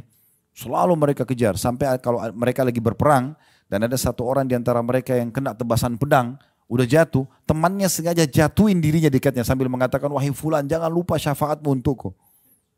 Iya. Sampai begitunya, tapi sama-sama mereka berjihad. Karena kan orang mati syahid bisa memberikan syafaat 70 orang kan. Selama orang muslim, maka itu luar biasa. Jadi menuju ke akhirat ini bawa dua ini. Amal soleh dan teman-teman yang soleh. Dan jangan bawa dua hal. Jangan bawa dosa, jangan bawa musuh. Dosa kita sudah tahu, musuh ini. Ada orang setiap hari dia cuma cari musuh terus. Gosipin orang. Pembantu orang dibahas, pekerjaan orang dibahas, rumah tangga orang dibahas, semuanya dibahas. Ada orang seperti perpustakaan gosip berjalan. Gitu. Tanya tentang fulan, oh semua lengkap datanya orang itu diketahui sama dia. Istrinya, anaknya, rumahnya, mungkin jenis granitnya dia hafal. Ya. Apa saja, subhanallah kenapa? Saya punya teman dekat di Jakarta, sahabat dekat saya, sudah seperti adik kakak gitu. Sampai hari ini teman-teman saya tidak tahu lantai di rumahnya itu ada apa, saya tidak tahu. Karena kalau saya bertamu sama dia, salaman di depan pintu langsung dipersilakan ke ruang tamu, udah saya ke ruang tamu saya, selesai. Gak perlu tanya-tanya, kecuali perlu ada satu mungkin meja di situ, kursi kita lihat bagus, kita tanya ini beli di mana, cukup sebatas itu. Kata Nabi SAW, min husni islamil mar' tarkuhu ma la ya'ni. Termasuk kesempurnaan Islam seseorang, dia meninggalkan apa yang tidak bermanfaat buat dia. Jangan semua ditanya tentang orang untuk apa. Terlalu banyak bertanya ini akhirnya membuat kita jadi banyak tahu, jadi kita juga jadi bisa dihisab sama Allah. Kamu tahu kenapa kamu nggak luruskan kalau itu salah? Misal, Yang sering saya bahasakan, ya, jangan ambil tugasnya malaikat. Ya. Maksud dalam masalah rumah tangga. Gak usah selalu repot periksa handphone. Cari tahu tentang masalah ini, masalah itu. Selama Allah tidak buka, gak usah. Kalau Allah buka berarti Allah mau kita luruskan untuk kesalahan. Kalau tidak, gak usah cari tahu. Itu penting sekali. Saya bilang sama istri saya tidak akan buka handphone kamu ya. Saya cuma ingatkan, kalau itu baik, lakukan. Kalau itu buruk, Allah akan hisab. Hati-hati. Tapi kalau dibuka depan mata saya, baru saya luruskan. Kalau enggak, enggak usah. Betapa banyaknya waktu habis kalau hanya mau tahu ini lagi buat apa di rumah, lagi buat apa di jalan. Habis waktu untuk itu. Mana waktu bisa digunakan untuk zikir, baca Quran, dan ibadah yang lainnya. Dan Nabi SAW sudah berikan kata rahasianya. Berbaktilah pada kedua orang tua kalian, Allah akan berikan kalian anak-anak yang berbakti pada kalian. Jaga kesucian kemaluan kalian, Allah akan jaga kesucian kemaluan pasangan kalian. Selesai. Gak mau pasangan selingkuh. Gak, kita jaga diri kita. Allah jaga dia di luar. Selesai kok. Sederhana. Pasang CCTV, cek semuanya. Pasang kamera di mobil. Oh, macam-macam. Gak ada gunanya. Habis umur untuk itu. Kemudian tadi saya bilang jangan bawa dosa dan jangan bawa musuh ya. Nah, ini bahaya sekali musuh ini. Kata Nabi SAW dalam sebuah hadis sahih, siapapun yang punya permasalahan dengan saudaranya di dunia ini maka selesaikan sebelum datang hari, tidak ada lagi manfaatnya dirham dan dinar. Segera minta keridhoannya, segera minta maaf, selesai. Kalau perlu teman-teman jangan tutup mata di malam hari kecuali sudah minta maaf dengan pasangan, minta maaf sama orang tua, minta maaf sama orang-orang. Mungkin kita buat salah, kita nggak tahu. Mungkin kita meninggal malam itu. Itu poin penting. Kemudian dalam ayat 102-nya kita lanjutkan, kata Allah SWT, "Faman thaqulat mawazinuhu faulaika humul muflihun." Barang siapa yang berat timbangan kebaikannya nanti karena selama di dunia sibuk dari amal soleh ke amal soleh yang lain, dari wajib ke sunnah, sunnah ke wajib, gitu kan? Maka mereka itu adalah orang-orang yang dapat keberuntungan. Beruntung dia itu, selamat nanti. Dan ingat, amal soleh itu punya kenikmatan. Ini kita haji ini nikmat ini. Sholat itu punya kenikmatan, puasa punya kenikmatan, sedekah punya kenikmatan, zikir, doa semua punya kenikmatan. Kalau masih ada orang di sini yang hadir, mudah-mudahan tidak ada, tidak merasakan kenikmatan ibadah itu berarti masih ada dosa yang mengganjal dia. Makin bersih dosa kita, maka makin nikmat ibadah itu. Kemarin saya sempat sebutkan salah satu kiat khusyuk, yang keempatnya adalah jauh dari dosa. Dosa sama ibadah itu dua-dua punya kenikmatan. Ibarat seperti timbangan. Kalau dua telapak tangan saya ibarat timbangan. Ini amal soleh, ini dosa. Dua-duanya punya kenikmatan nih. Kalau enggak akan ada pelakunya, gitu kan? Tetapi kalau dua-duanya masih seperti ini timbangannya, Bapak Ibu sholat iya, puasa iya, cari rezeki halal iya, tapi masih ada dosanya. Gosip, fitnah, manipulasi data atau apa misal. Masih berimbang nih. Maka khusyuk hilang dalam sholat. Ibadah akan kurang kenikmatannya. Karena dia masih begini, masih berimbang. Kapan nikmat ibadah itu? Kapan kita bisa tetesin air mata? Kapan kita bisa merasa nggak mau berhenti berdoa? Kalau ini lebih naik levelnya. Ini ditutup ini. Taubat, tutup pintunya. Kita kerjakan ibadah rutin aja, sholat 5 waktu, sholat qabliyah gitu ya. Nanti naik dia levelnya itu. Karena ini kita tutup. Kalau dia masih berimbang nggak bisa. Ini harus naik ini. Kalau ini naik nanti lebih khusyuk sampai nanti pada tingkat kita peka sekali. Peka sekali. Ya. Hasan Basri rahimahullah pernah ngantar jenazah sambil begitu lihat, beliau tadinya diam, langsung zikir. Ditanya oleh orang sebelahnya, wahai imam itu kayak kita kiai, ustaz, kenapa anda berzikir? Dia mau tahu hukumnya. Langsung dia mengatakan, berzikirlah wahai anak muda karena yang sedang kita antar sudah nggak bisa berzikir. Itu kena kepekaan. Ya. Nah kepekaan ini dalam ibadah ini akan muncul kalau dia naik itu levelnya. Dan caranya memang ini harus ditutup ini, jangan dibuka. Bahasa saya sering teman-teman sekalian, kalau anda mau hijrah, antum mau hijrah, jangan setengah-setengah. Jadi orang soleh itu dan soleh 100% aja sekalian. Kenapa sih setengah-setengah? Kenapa dicicil? Udah sekalian. Dan tidak usah pakai tapi, ya, tapi Ustaz. Gitu, ya. Saya sih mau tobat, tapi saya sebenarnya mau haji Ustaz, tapi terus ini. Kenapa tapi? Saya sebenarnya mau bantu pesan itu, tapi Ya udah malaikat tulis ada tapinya. Dan kalau sebaliknya, ini parah sekali nih. Kalau ibadahnya turun, kuantitas, kualitasnya, dosanya makin meningkat. Makin hilang kenikmatan ini. Makin lalai dia. Kan begitu. Dan dua kenikmatan ini tidak bisa ketemu. Contoh, sekarang kita komitmen setiap azan sholat. Komitmen nih, udah saya setiap azan langsung sholat nih. Gitu kan. Mulai kita jaga dan kita nikmati karena kita tahu keutamaan sholat di awal waktu lah, di saf awal mungkin laki-laki mungkin kita sholat masjid haram, kita kejar tuh. Ini kenikmatannya sudah muncul nih. Kalau muncul kenikmatannya, lawannya dia tinggalkan sholat. Hilang kan? Pasti kita akan bilang, kalau orang tidak sholat, sayang benar orang itu tidak sholat ya. Karena kenikmatan sholat kita sudah ada. Dan kita meninggalkan dosanya, yaitu meninggalkan sholat.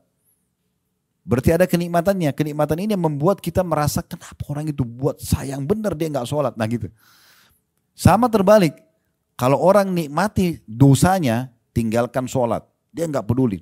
Sholat nggak penting. Maka dia nikmati itu, kenikmatan sholatnya hilang. Dia akan bertanya sebaliknya, itu orang sholat gak capek tuh, sholat terus. Kan gitu. Contoh yang lain, perempuan tutup aurat pakai jilbab. Dia tutup auratnya, memang dia tahu Allah haramkan terlihat, dia jaga betul. Dia nikmati itu. Lawannya adalah buka aurat kan. Kalau orang nikmati tutup aurat itu, masa akhwat kita, maka dia akan mengatakan pada yang masih buka auratnya, kenapa ya dia buka aurat itu, sayang bener. Tak takut tuh, gini-gini sekarang. Itu muncul karena dia nikmati jilbabnya tadi, tutup auratnya itu. Sebaliknya orang yang buat maksiatnya, buka auratnya, kalau dia nikmatin, dia akan balik. Itu orang gak panas tuh pakai jilbab, pakai cadar segala macam. Nah gitu. Jadi gak bisa ketemu seperti minyak sama air nih. Kalau ada orang coba gabungkan keduanya, dia ibadah tapi dia masih buat maksiat, seperti tadi, tidak ada hasilnya. Gak berefek. Kalau ada orang misalnya, dia jaga ibadah, dia jaga juga dosanya. Maka dia tidak nikmat ibadah, tidak nikmat buat dosa. Ya. Kalau ada orang misalnya dia sholat 5 waktu, tapi masih mabuk misalnya. Contoh, dia mabuk jam 2 malam tapi nanti jam 5 dia mau subuh. Enak gak mabuknya? Gak enak. Hah? Dia berpikir terus selama 3 jam itu, sambil mabuk sambil berpikir. Jadi tidak datangkan ketenangan jiwa buat dia. Karena dia masih beban dengan sholat kan. Dia mau satuin gak bisa ini. Gak mungkin gitu. Jadi susah. Dia udah lurus di istiqomah di agama. Tapi masih berinteraksi sama lawan jenis misalnya. Dia tidak enak, setengah-setengah. Coba kalau orang mabuk tapi gak sholat. Udah dia teler di pinggir jalan. Dia tidak peduli. Ya dia nikmati itu. Tapi ujungnya neraka ini. Jadi seperti itu. Jadi gak bisa ketemu teman-teman. Makanya sekaligus kalau mau jadi orang baik, mau penuhi timbangan amal kita dengan kebaikan, maksimal aja. Jadi orang soleh itu dan soleha sekaligus 100%. Jangan setengah-setengah, gak usah nyicil-nyicil. Gak usah tadi ada kata-kata tapi. 103-nya Allah mengatakan, وَمَنْ خَفَّتْ مَوَازِينُهُ, dan siapa yang ringan nanti timbangan amal solehnya hari kiamat, karena di dunia tidak maksimalkan, faulaika alladziina khasiru anfusahum fi jahannam khalidun. Mereka itulah orang-orang yang merugikan diri mereka sendiri. Mereka kekal dalam neraka jahanam. Jadi penentuan nanti di akhirat cuma ada 2 tempat ya, surga atau neraka. Itu keputusannya di sini. Di dunia selama hidup. Ini nanti yang menentukan kita ke surga atau kita ke neraka. Jadi salah di sini udah salah juga di sana pasti. Kalau di akhirat kita masih bisa nego, ya Allah saya nggak mau neraka, saya mau surga, aman. Ini nggak bisa. Penentunya di sini. Lalu setelahnya Allah gambarkan tentang kondisi ahli neraka. Bagaimana sih neraka itu? Apakah memang kita harus khawatir, takut, sehingga kita harus taubat segera, kita segera introspeksi diri kita banyak beramal soleh. Allah mengatakan talfahu, ini ayat 104-nya, talfahu ujuhahumun nar wa hum fiha kalihun. Muka mereka akan dibakar oleh api neraka. Dan mereka dalam neraka itu dalam keadaan cacat. Ya, dalam sebuah hadis kata Nabi SAW, karena panasnya neraka itu, bibir atasnya ahli neraka itu melepuh sampai bisa dilipat ke kepalanya. dan bibir bawahnya melepuh sampai jatuh ke pusarnya. Itu tafsir daripada ayat 104-nya. Kata Nabi SAW, makna cacat itu seperti itu. Kemudian 105-nya, Allah akan berfirman pada ahli neraka. Kita tidak perlu tunggu masuk neraka baru dengarkan. Allah sudah buka di sini. Allah buat Bapak Ibu bisa dengar pagi ini dari kami ayat ini. Dan ini bukan baru dibaca. Ini sudah 1400 tahun yang lalu lebih. Dan akan dibaca sampai hari kiamat nanti oleh orang beriman. Akan selalu jadi prinsip hidup. Beruntunglah orang yang dengar, engah, dia sadar, kemudian dia langsung introspeksi diri. 105-nya Allah mengatakan kepada ahli neraka yang lagi disiksa, mereka teriak-teriak, alam takun ayati tutla alaikum fakuntum biha tukadzibun. Bukankah ayat-ayatku telah dibacakan kepadamu sekalian, tapi kamu selalu mendustakannya. Jangan akhi, jangan ukhti, haram, tidak boleh begini, riba jangan, ini jangan, itu jangan. Adalah so alim, apalah, malah dicaci maki orang yang nasihatin dia. Oh ini garis keras, ini jangan didengar. Ya sudah, tunggu nanti Allah bilang sama dia begini di neraka. Bukankah sudah dibacakan ayat-ayatku padamu? Dan subhanallah, termasuk hikmah Allah SWT itu, Allah tidak pernah paksakan hambanya. Tidak paksain ibadah. Kalau Allah mau, Allah bisa kan? Yang tidak sholat langsung tiba-tiba patah lehernya. Bisa nggak? Bisa. Yang tidak puasa puntung tangannya. Bisa kan, Allah bisa. Tapi Allah nggak buat begitu. Allah turunkan wahyunya, ini loh, puasa, sholat itu wajib, ini keutamaannya. Puasa itu wajib, ini keutamaannya. Kalau kerjaan dapat ini. Kalau ditinggalkan ini hukumannya ya. Tapi Allah tidak hukum langsung di dunia. Masih berikan kesempatan untuk taubat. Nanti ahli neraka itu teman-teman kalau masuk neraka, naudzubillah, mudah-mudahan Allah selamatkan kita semua. Mereka masuk neraka dalam kondisi mengakui keadilan Allah. Mereka masuk neraka mengatakan memang pantas kami masuk. Karena memang atas perbuatan mereka sendiri. Allah nggak pernah suruh dia berbuat dosa. Dan selalu peringatan Allah datang itu. Saya jelaskan kemarin itu ada tahapan-tahapannya. Yang paling pertama itu pasti rasa takut. Itu selalu ada tuh. Takut, khawatir. Itu sudah kalau orang introspeksi diri langsung dia kembali kepada Allah, aman dia. Kalau dia kerjakan nanti ada peringatan yang kedua lebih tinggi. Nanti ketiga, nanti seterusnya. Ya, akan lebih berat lagi hukumannya. Dan saya sudah bilang kemarin, maling saja yang sudah digebukin sama masa, itu tetap bentuk kasih sayang Allah. Karena dia sudah diberikan peringatan berapa kali sebelum dia memang tidak mau kapok. Kapoknya harus digebukin. Nah, baru berhenti. Ada orang sampai mati sekalian udah. Karena Allah sayang sama dia. Kalau dibiarkan ini maling terus ini. Gak akan berhenti. Kemudian ayat 106-nya. Apa ahli neraka jawab pada saat itu? Tapi gak ada gunanya ini jawaban ini. Cuma mereka ungkapin Allah buka kepada kita selama kita masih di dunia. Perhatikan ayat 106-nya. Mereka mengatakan, waktu Allah bilang, bukankah sudah datang sampai kepada kalian ayat-ayatku? Dibacakan, namun kalian mendustakan, cuek, gak mau peduli. Kata Allah, qalu, Rabbana ghalabat alina shiqwatuna wa kunna qawman dhalin. Mereka berkata, ya Tuhan kami telah dikuasai oleh kejahatan kami. Dan kami adalah orang-orang yang sesat. Maksudnya pada saat itu mereka baru nyesal. Mereka baru bilang, dulu ya betul salah nih, kami dikuasai hawa nafsu sampai kami melakukan kesalahan itu. Ya. Lalu mereka memohon kepada Allah. Di 107-nya, Rabbana akhrijna minha fa in udna fa inna zalimun. Ini penyesalan mereka nih. Ya Tuhan kami, keluarkanlah kami dari neraka ini. Di saat itu ya. Tapi tidak ada manfaatnya. Keluarkanlah kami dari neraka ini dan kembalikan kami ke dunia.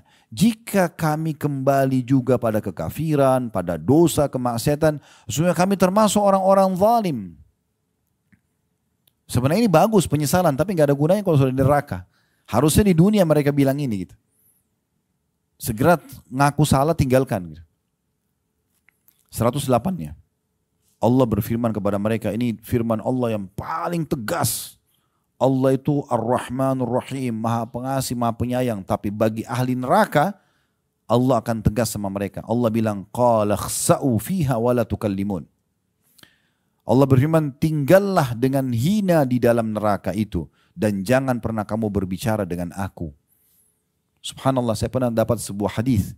Kata Nabi SAW, ahli neraka itu kan mereka tidak pernah berhenti ya. Tidak ada istilah istirahat. Kalau di penjara ada saatnya orang istirahat, dikasih makan, kalau luka diobatin, walaupun sudah dihukum. Di neraka nggak ada begitu. Per detiknya siksaan terus, siksaan non-stop dan tidak ada kematian. Kalau orang maling digebukin mati, orang sudah tinggalkan, gak digebukin lagi. Karena orang tahu orang mati gak sakit lagi. Tapi di neraka enggak. Jadi dia hidup terus. Dalam kondisi, dalam kata Nabi SAW dalam sebuah hadis, ahli neraka itu ada yang sampai hangus semua badannya, tinggal kepalanya saja. Tapi hidup. Lalu Allah utuhkan lagi. Nah dalam proses pengutuhan itu, penyiksaan sakit, pengutuhan kembali tubuh mereka sakit. Begitu terus. Mereka menjerit-jerit tidak didengar. Kata Nabi SAW tentang masalah firman Allah ini dalam ayat 108-nya. Allah mengatakan, kekallah kalian, hiduplah dia, masuk tinggal di dalam keadaan hina. Dan jangan pernah bicara dengan aku. Kata Nabi SAW ahli neraka. Dalam tafsir 108 surah Al-Mu'minun ini. Ahli neraka karena mereka sudah merasa sakit sekali. Mereka sudah tidak tahu harus buat, mereka panggil para penjaga neraka, para malaikat. Dan para penjaga neraka tidak menjawab mereka ratusan tahun. Biarin disiksa. Mereka putus asa, akhirnya mereka panggil Tuhan mereka. Yang tadi tuh, ya 106 dan 107. Yang mereka bilang, ya Allah, kejahatan kami telah menguasai kami dan kami termasuk orang sesat. Artinya kami nyesal dulu kami buat itu semua. Mencuri, menipu, zina, riba, apalah. Maka keluarkan kami kalau kami engkau kembalikan dunia, kami berbuat lagi berarti kami zalim benar nih. Gitu kan? Nah mereka menyesal itu semua. Lalu mereka panggil Tuhan mereka mengatakan, ya Allah, Allah ini maha pengasih, maha penyayang. Tapi kata Nabi SAW, Allah tidak menjawab mereka seumur dunia. Seumur dunia itu berapa miliar tahun itu. Ya. Jadi kalau antum pernah dengar, oh ada masa dinosaurus dulu, Allahu'alam. Mungkin bisa saja. Bisa saja. Bukan mustahil. Karena manusia ini, kita ini, makhluk terakhir yang Allah ciptakan. Sebelum kita sudah ada jin, sudah ada hewan-hewan, sudah ada air, sudah ada api. Ini semua bukan baru ini. Air yang kita pakai ini air dari dulu yang Allah ciptakan dari awal. Sederhana kok secara ilmiah kan. Panas menguap, ditampung di awan.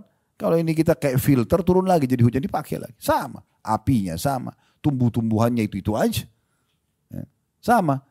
Pepaya kita makan, buahnya, bijinya kita lempar. Jadi pohon lagi. Dia lagi. Sama.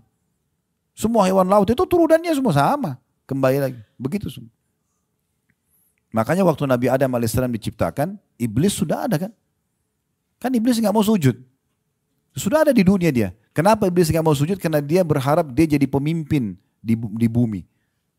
Ini masalah politik juga ini. Ya. Dia mau jadi pemimpin. Begitu Allah bilang, saya akan ciptakan di muka bumi khalifah. Pemimpin, manusia itu, Adam. Di situ dia cemburu. Oh berarti sudah putus asa, dia nggak bisa lagi jadi pemimpin di bumi. Maka waktu disuruh sujud dia nggak mau sujud. Berarti intinya iblis ada kan sebelumnya. Sudah ada iblis, sudah ada jin, sudah ada hewan-hewan, sudah ada semua tumbuh, sudah ada, bukan baru ini semua. Sudah ada. Jadi perlu kita garis bawah itu. Maka Allah Subhanahu wa taala tidak mengajak bicara mereka selama umur dunia. Allahu alam berapa miliar tahun. Disiksa terus. Setelah seumur dunia baru Allah berfirman seperti ayat 108 ini. Setelah seumur dunia miliaran tahun, ya Allah masih mengatakan kepada mereka, qala khsa'u fiha wa la tukallimun. Tinggallah di dalam keadaan hina dan jangan pernah berbicara dengan aku. Setelah miliaran tahun disiksa, Allah masih tidak maafkan. Padahal Allah itu Ar-Rahmanur Rahim. Coba bayangkan. Di akhirat sudah tidak ada ceritanya itu. Maka kata Nabi SAW dalam hadis itu, yang saya bacakan, maka karena mereka sudah putus asa, keluarlah dari tempat air mata mereka darah. Dan ketahuilah, kalau air mata yang keluar selama mereka disiksa itu, dijalankan atau dialirkan di atasnya kapal, maka bisa mengalir. Karena penuhnya dengan air mata. Jangan dibayangkan ini neraka seperti penjara kita ya. Penuh darah, nananya ahli neraka di situ numpuk-numpuk. Bahkan kata Nabi SAW, makanan minuman mereka adalah tinatul khabal. Para sahabat bertanya, ya Rasulullah, apa itu tinatul khabal? Kata Nabi SAW, nana dan darahnya ahli neraka. Di surga teman-teman, kita nanti makan insya Allah, bukan karena lapar. Kita minum bukan karena haus. Maka semua penuh kenikmatan. Ya. Antum bayangin kalau antum lagi tidak, beda ya kalau lagi lapar, ini kebetulan mau sarapan jadi masak. Jangan dibayangin dulu. Tapi kalau orang lagi lapar, dia sudah nggak dimati makanan. Target dia hilangin lapar kan? Coba kalau antum lagi tidak lapar, mau makan apa Pak? Makan apa Bu? Kita masih bisa memilih. Oh mau makan ini. Kita nikmatin tuh. Kalau kita lagi haus, minum apa? Air dingin. Targetnya bukan nikmatin, habisin supaya hilang hausnya. Di surga nggak ada lapar, nggak ada haus. Jadi kita makan, kena nikmatin, kita minum, kena nikmatin. Dan ini sederhana, di dunia patuh kayak gini aja nih. Duduk pengajian, sholat, haji, sedekah, gitu aja, zikir, mati masuk surga. Kenapa nggak mau ini? Kan gitu sederhana. Saya waktu tahun lalu haji, saya bilang sama jemaah haji juga, saya ingatkan juga Bapak Ibu sekalian, apa sulitnya jadi orang beriman? Pergi haji, enak makan, tidur, nanti juga di kemah enak, semuanya enak ada mah. Ibadahnya nanti kalau kita bagi jumrah teman-teman, ambil batu lempar, tak satu dosa besar gugur. Yang kedua 2 dosa besar. Pulang lagi ke kemah, ngobrol, makan, minum, dengar pengajian, mati masuk surga, enak bener.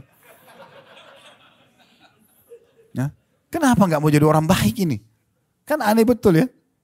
Makanya kata Nabi SAW, seseorang dari kalian lebih dekat dengan surganya daripada tali sendalnya sendiri. Pernah ada satu sahabat, saya tambahkan kisahnya, dia masuk Islam pas di perang Khaybar. Benteng Khaybar sekitar 180 kilo sekian dari kota Madinah. Kami ada program umroh Sirah Nabawi. Beliau pernah ikut, beberapa teman-teman pernah ikut dulu. Kita datangi lokasi peperangan itu langsung. Di Badar kita datang lokasi perang Badar, di Khaybar juga begitu. Datangin benteng-bentengnya Yahudi di sana. Intinya di perang Khaybar ini Nabi SAW mengepung benteng yang pertama sekitar 43 harian. Baru ditaklukkan. Nah pada saat itu rupanya ada satu orang Arab Badui, dia memantau peperangan dari jarak jauh. Dan dia tertarik lihat umat Islam. Mereka walaupun berperang punya adab dan tata krama. Kalau malam hari mereka baca Quran, mereka saling membantu sama-sama yang lain. Mereka baik sekali gitu dan dia tidak pernah lihat ini. Maka dia datang kepada beberapa sahabat sambil mengatakan, kalian ini siapa? Agama apa? Sahabat jelasin, kami dari Madinah, kami ini yang beragama Islam. Dijelaskan tentang Islam. Tertarik dia. Saya mau masuk Islam. Kata para sahabat, itu di depan ada Rasulullah. Itu ada tulisan. Langsung aja masuk Islam di tangan. Datang dia ke Nabi.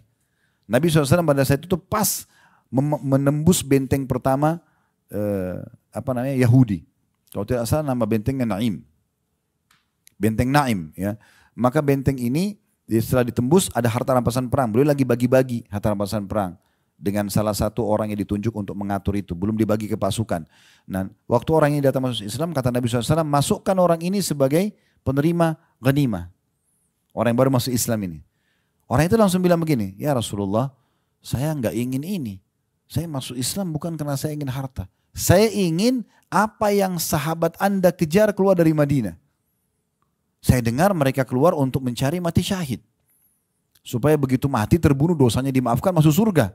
Saya berharap ya Rasulullah nanti dari benteng Yahudi, dia tunjuk benteng Yahudi yang kedua. Benteng Yahudi pertama sudah tembus, ada 9 benteng Yahudi waktu itu. Nanti saya berharap dari benteng Yahudi ini keluar anak panah Yahudi kena di sini. Ditunjuk sama dia titiknya. Tembus di sini, lalu saya mati syahid. Kata Nabi SAW, kalau kau jujur Allah kasih. Kalau kau jujur Allah kasih nanti itu. Betul-betul kau minta itu Allah kasih. Subhanallah, berpisah dengan Nabi SAW. Orang-orang Yahudi pada saat itu punya strategi Bapak Ibu sekalian. Mereka tidak berani berhadapan dengan muslimin secara langsung. Mereka cuma lemparin anak panah dari dalam benteng. Karena takut. Orang yang waktu itu pas mulai sahabat takbir, orang Yahudi mau lempar anak panah. Orang yang pertama mati orang yang tadi, yang baru masuk Islam. Belum sholat satu sholat pun. Baru syahadat. Kecamuk perang, kena anak panah, mati dia. Waktu Nabi SAW lihat, ternyata anak panahnya di tempat yang dia tunjuk. Tadi kan dia bilang, saya ingin anak panah itu masuk ke sini, keluar di sini. Dan saya mati syahid, saya masuk surga. Kata Nabi SAW, apakah orang ini tadi yang baru syahadat? Kata mereka, iya ya Rasulullah. Kata Nabi SAW, maha suci Allah yang telah membenarkan janjinya. Siapa yang mau lihat penghuni surga, yang belum pernah sujud sekalipun, lihat orang ini. Baru syahadat langsung mati terbunuh. Masuk surga. Begitu mudah. Lalu Nabi SAW mengatakan, sungguh surga lebih dekat dengan seorang dari kalian daripada tali sendalnya sendiri. Tinggal lakukan ketaatan, mati masuk surga. Susahnya apa? Tinggal makan halal, pekerjaan halal, pasangan halal. Kan enak gitu ya. Di dunia dapat panduan yang benar, bahagia, dan di akhirat juga masuk surga. Kan begitu. Nah itu poinnya. Kemudian 109-nya, jadi itu tadi penyesalan neraka ya. 109-nya, Innahu kana fariqum min ibadi yaquluna rabbana amanna faghfir lana warhamna wa anta khairur rahimin. Sesungguhnya ada segolongan dari hamba-hambaku di dunia dulu, maksudnya hai orang-orang kafir, hai ahli maksiat yang di neraka. Kalian dulu ingat gak? Di dunia ada hamba-hambaku dulu yang suka berdoa. Kalian lihat itu. Mungkin dekat tetangganya ada orang suka ke masjid, suka berdoa, suka nasihatin. Lihat orang-orang soleh ada. Ya. Mereka mengatakan, ya Tuhan kami telah beriman maka ampunilah kami dan berilah kami rahmat dan engkau adalah pemberi rahmat yang paling baik. 110-nya, lalu Allah mengatakan kepada orang-orang kafir neraka itu, fattakhadtumuhum sikhriyan hatta ansaukum zikri wa kuntum minhum tadhakun. Lalu kamu menjadikan mereka buah ejekan. Alim, wah begini, begitu, garis keras, apalah, segala macam. Sehingga kesibukan kamu mengejek mereka menjadikan kamu lupa mengingat aku dan adalah kamu selalu menertawakan mereka. Apa balasannya? 111-nya. Inni jazaituhumul yawma bima sabaru annahum humul faizun. Maka sungguhnya aku memberi balasan kepada mereka pada hari ini, orang-orang yang patuh, yang beriman, yang mengerjakan amal soleh, karena kesabaran mereka. Sesungguhnya mereka itulah orang-orang yang menang. 112-nya. Allah ajak bicara lagi ahli neraka tadi. Qala kam labithtum fil ardi adada sinin. Allah bertanya, berapa tahun lamakah kamu tinggal di bumi? 113-nya. Qalu labithna yawman aw ba'da yawmin fas'alil 'adin. Mereka menjawab, kami tinggal di bumi hanya sehari atau setengah hari saja. Maka tanyakan kepada orang-orang yang menghitung. Maksudnya, kita biar hidup 50 tahun, 60 tahun, 70 tahun, 100 tahun, 200 tahun. Di akhirat nanti kita bayangkan, seperti sehari, seperti setengah hari. Ini sudah bisa kita bayangkan di dunia ya teman-teman sekalian. Sekarang mungkin kita sudah tidak asing pernah ketemu, anggaplah di sini yang paling sepuh Masya Allah 60 tahun berapa umurnya kemarin. Misal ketemu sama teman SD-nya atau SMP-nya. Lalu kemudian mereka mengenanglah masa dulu di sekolah. Seperti baru kemarin itu. Seperti baru kemarin. Ya. Itu di dunia. Begitu di akhirat nanti orang akan lihat, nanti kita teman-teman lihat histori hidup kita ini. Dari lahir dari rahim ibu. Tangisan pertama, kedipan mata pertama. Yang ke-100, yang ke-1000. Semua fenomena kehidupan kita. Sampai akhirnya kita meninggal. Cuman ini ya. Gitu nanti. Sebentar sekali. Mereka ungkapin itu. Kami hidup di dunia hanya sehari atau setengah hari saja. 114-nya kata Allah. Qala in labithtum illa qalila. Lau annakum kuntum ta'lamun. Allah berfirman. Kamu tinggal di bumi melainkan sebentar saja. Memang betul yang kalian bilang. Cuma sebentar itu. Kalau sesungguhnya kalian mengetahui. Nanti pada saat itu kalian sadari. Sayangnya nggak disadari. Alhamdulillah kita hari ini dengar nih. Ya. Lalu penutupannya 115. Allah subhanahu wa ta'ala mengatakan, maksudnya penutupan bahasan kita dalam ayat ini ya. Afa hasibtum annama khalaqnakum abathan wa annakum ilaina la turja'un. Apakah kamu mengira bahwa sesungguhnya kami menciptakan kamu secara main-main saja? Apa kalian kira saya ciptakan kata Allah di muka bumi ini lahir dari rahim ibu, lalu diurus sama orang tua dari kecil, sampai kita sekolah, bajunya, makannya semua diurus. Kemudian mulai diberikan ilmu, mulai bisa bekerja, punya pendapatan, punya nama baik, punya dan segala macam. Ya. Kemudian kalian kira itu cuma sia-sia begitu saja, tidak ada tujuan, tidak ada perintah, tidak ada larangan. Dan bahwasanya kamu tidak akan dikembalikan kepada kami. Gak mungkin gitu ya. Nah seperti itu bahan muhasabahnya, introspeksinya. Kita lihat sekarang surah Al-Munafikun. Kita tutup dengan ini ya. Ayat 9-nya saya bacakan. Ya ayyuhalladzina amanu la tulhikum amwalukum wala auladukum an dzikrillah wa may yaf'al dzalika faulaika humul khasirun. Hai orang-orang beriman, janganlah hartamu dan anak-anakmu melalaikan kamu dari mengingat Allah. Kita boleh berpasangan, boleh urus anak-anak, tapi jangan melalaikan dari sholat, dari pendapatan yang halal dan segala macam. Barang siapa yang berbuat demikian, maka itulah orang-orang yang rugi. Ya. Oleh karena itu pasangan harus bersama-sama dengan kita menuju ke akhirat. Masya Allah ini teman-teman yang berangkat dengan pasangan pergi haji ini, taufik dari Allah subhanahu wa ta'ala. Ya. Sama-sama beribadah. Tinggal bagaimana tadi menjaga keikhlasan, bersyukur pada Allah ya. Ayat 10 ini yang menjadi inti bahasan introspeksi kita. wa anfiqu mimma razaqnakum min qabli an ya'tiya ahadakumul mautu fayaqula rabbi laula akhartani ila ajalin qarib fa as-saddaqa wa akum minas salihin. Dan segera belanjakan sebagian dari apa yang kami berikan kepadamu sebelum datang kematian kepada salah seorang di antara kamu. Lalu ia berkata, segera lakukan amal soleh, segera sedekah, segera sholat sebelum datang kematian. Baru dia mengatakan, ya Robku, mengapa engkau tidak menangguhkan kematianku sampai waktu yang dekat? Beberapa detik saja, supaya untuk meeting sama teman-teman, untuk makan makanan favorit, enggak. Supaya, ya, di sini dikatakan, atau yang menyebabkan aku dapat bersedekah dan aku termasuk orang-orang soleh. Supaya aku sempat transfer uangku itu ke yayasan ini, ke pesantren itu, ke sedekah ini. Lalu Allah mengatakan di ayat 11-nya, wala yuakhirallahu nafsan idza jaa ajaluha wallahu khabirum bima ta'malun. Dan Allah sekali-kali tidak akan menangguhkan kematian seseorang apabila telah datang waktu kematiannya, dan Allah Maha mengenal apa yang kamu kerjakan. Ya. Jangan tunggu nanti teman-teman sekalian menjelang kematian baru menyesali semua. Kenapa saya tidak sholat? Kenapa saya tidak sedekah? Kenapa enggak belajar Al-Quran? Kenapa tidak haji dan umroh? Kenapa? Enggak ada manfaatnya lagi. Sebagai penutup saya ingatkan kembali perkataan saya di awal tadi. Ingat, peluang amal soleh di saat datang kesempatannya raih segera. Karena tidak akan pernah terulang. Masih ingat tadi saya bilang ya? Ada tempat dan waktu hanya bernilai di saat itu saja. Arafah, Mina, Muzdalifah yang nanti akan kita lewatin insya Allah beberapa hari lagi. Itu hanya punya makna, punya pengejaran pahala di saat itu. Lewat satu hari, hari Arafah tanggal 9. Lewat satu hari, hari tanggal 10 kita ke Arafah sudah berbeda. Di waktu itu. Saf awal tadi berlaku keutamanya antara ya, iqamah sholat sampai imam salam. Kalau sudah salam dari saf kedua kita masuk ke saf pertama, sudah nggak ada keutamaannya. Begitu seterusnya. Dan setiap kali ada kesempatan peluang amal soleh, jadikan itu adalah kesempatan terakhir kita. Jangan sia-siakan itu. Karena sekali luput atau berkurang saja, nggak bisa kita perbaikin. Saya sering ulangi dalam pengajian sebagai introspeksi diri, karena saya ingin selalu ini sebagai cambuk bagi saya.